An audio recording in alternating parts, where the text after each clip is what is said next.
Alright, meron tayo ditong dama puzzle mga bossing, no? Basic na basic. Napakadali nito. Ha?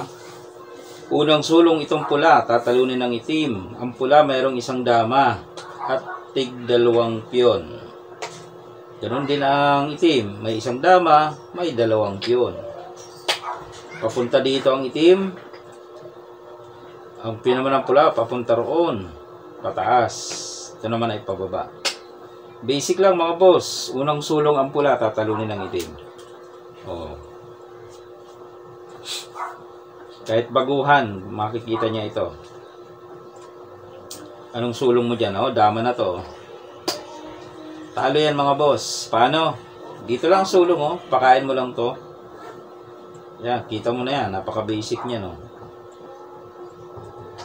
Okay. Tapos, itong piyon, ipitin mo siya. Okay.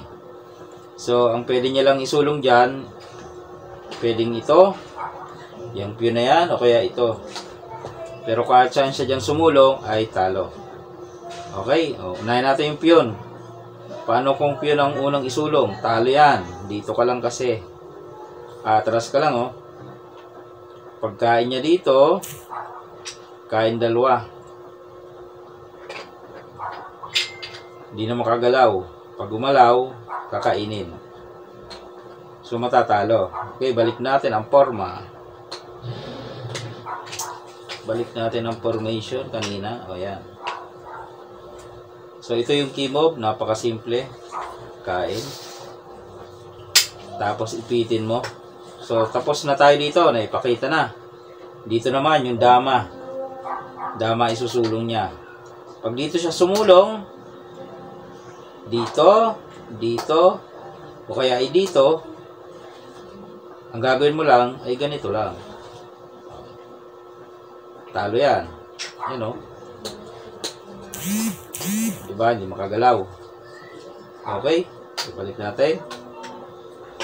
Ibalik natin.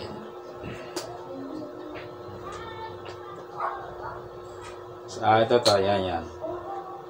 Nabaliktad. Yan, dito. Key move. Dito tayo. So, kung dito siya, talo. Dito, talo. Dito, talo.